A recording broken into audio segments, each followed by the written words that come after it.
Thank you very much, and good morning from my part. It's been really a pleasure being here. We will actually have a sort of a two-split presentation. I will explain a bit of a context and the European Service Innovation Center, its approach, and then Juan Ruiz will go present a case which will be more interesting in practice, how it works. Now, we have been talking about industrial transformation and emerging industries a lot here yesterday and today, and I'd like to bring one important element to the discussion, which is service innovation.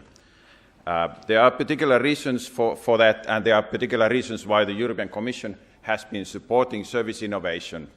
There was a high-level group of experts a few years ago which highlighted the need for Europe and need for Commission to do more particular policies supporting service innovation and to establish large-scale demonstrators, as we heard from Lisbeth just a little while ago. Now, the European Service Innovation has been a pilot, a bit large-scale attempt to that end, and I will explain a little bit about that. But before going to that, couple of reasons why service innovation is important. It's not the only thing which is important for the emerging industries, but it's something that we should not definitely forget. Then I will explain a little bit about the Service Innovation Center, ESIC, and a few lessons before giving floor to Juan Ruiz. So service innovation is really, when we talk about existing industries, we talk about the added value of industries. GDP of countries or regions in Europe is about 80%. And when we talk about the growth in added value, it's perhaps 90% or more. So we should definitely not forget the role of services, but it's not services as such. And as we know, when we talk about services, it's a bit like talking of SMEs. They're all over. It's a majority of our economy, but they have particular roles in renewing industries. Services are often the key ingredients when industries are renewing. They are the ones which are putting the dynamism into the industries. And I think when we heard yesterday the ice cream parlor story, now that was a nice typical case of service innovation, business model innovation, and so on. Was it technological innovation? Well, perhaps a bit of a process innovation, but largely about other things. And questions were asked that why this doesn't happen more often or in a larger scale. And I think this is an issue that we should really take a look. And we have tried to take a look at that on a bigger scale, on a regional scale. One general level indicator is how much investment is put on intangibles as compared to tangibles. So how much companies are investing when it comes to business model, knowledge creation, and so on. And the higher the ratio, it's typically related to those countries, those regions, those companies that are more innovative. So apparently there's still a lot to do. Now, what has European Service Innovation Center done to this end? It is a big-scale pilot as such. It is mainly aimed for regional policymakers. So the services it's providing is the type of services that regional policymakers would need when they define a strategy which is taking more advantage of services, whether that be in smart specialization or cluster policies, and so on. It has given an attempt to systemize, to understand better the services in our industries and what kind of policies you can design to support them. There are basically three elements or three activities that we have been doing for the past 2 years. The activity is just about to end. We had our final conference about a month ago, and just some last updates of the data will be coming, and then the activities will be continued in other forms.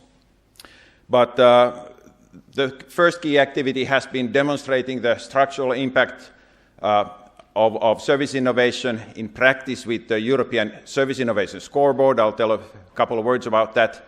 Then we have had these 6 large-scale demonstrators. There are 6 regions that have been our guinea pigs through this process. And Juan Ruiz will tell about Canary Islands, which has been one of them. And of course, taking lessons and disseminating that and sharing that. Now, very quickly about the Service Innovation Scoreboard. It's a bit like the innovation scoreboards, European innovation scoreboards that we have had, but this is on a regional level and focusing on services and service innovation, measuring countries and regions how they are performing, and it has a particular also, I would say, a concept how it is looking at the wider framework conditions, how much input is put into the service innovation, what is actually going through, what is coming out, and most importantly, what are the impacts? Does it make an impact to the regional economy? It is an interesting attempt to that end.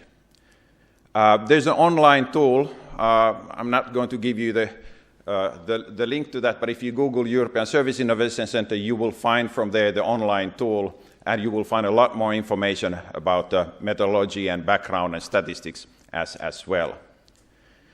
Just very quickly, some of the data. This is a picture of the input on service innovation on a country and regional level. It gives nice statistics, and I quickly took out the Lombardy region for 3 key scorecards.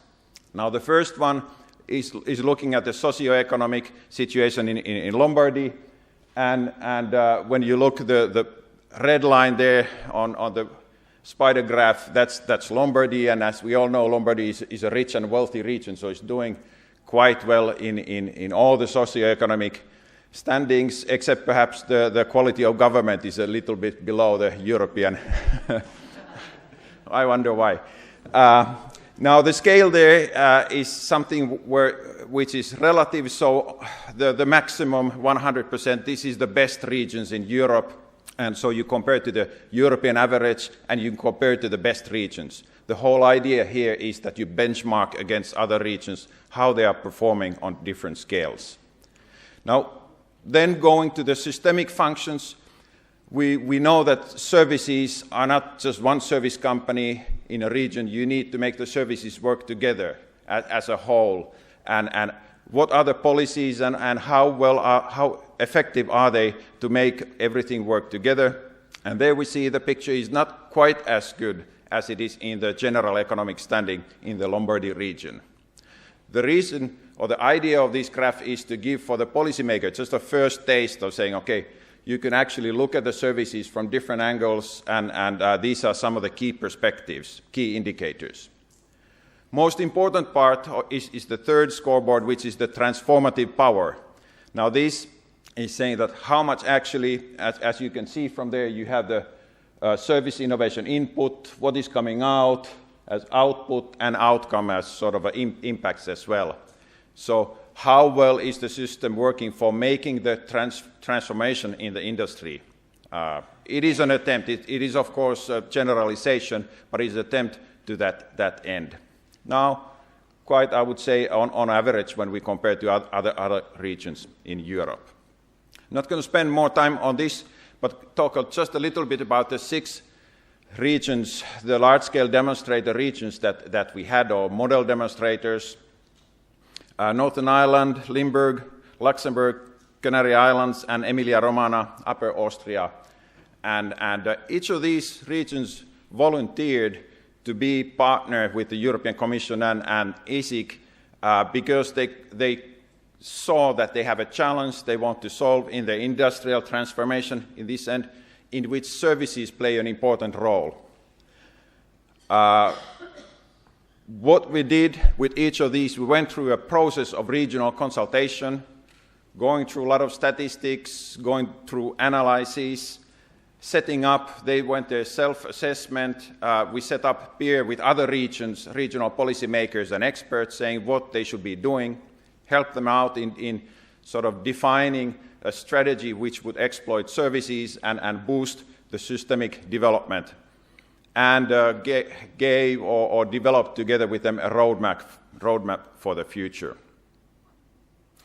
And all kinds of different comparisons on regional profiles, comparing the regions, comparing the different policy approaches, who is putting emphasis here and another region over there. So when it comes to policies, the regions are actually quite different.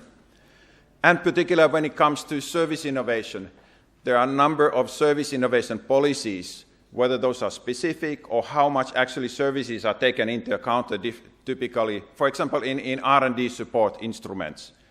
Are they taking into account the specific role of services? Are they generic, or are they targeted to service innovations, and so on? So we analyzed the policies as well. So what can we learn from this?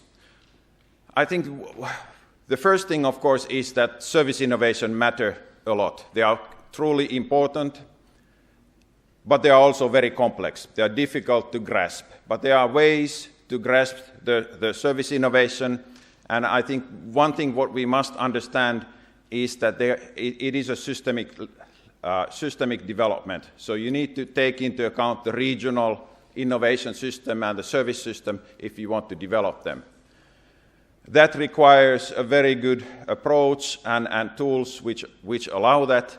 And there are a number of tools that have been developed in the ESIC, and they seem to be working, so I think it is a good start for developing more specific policies. I leave it here and wish perhaps if Juan Ruiz will continue with the more specific case, what he has been in the Canary Islands. Thank you so much.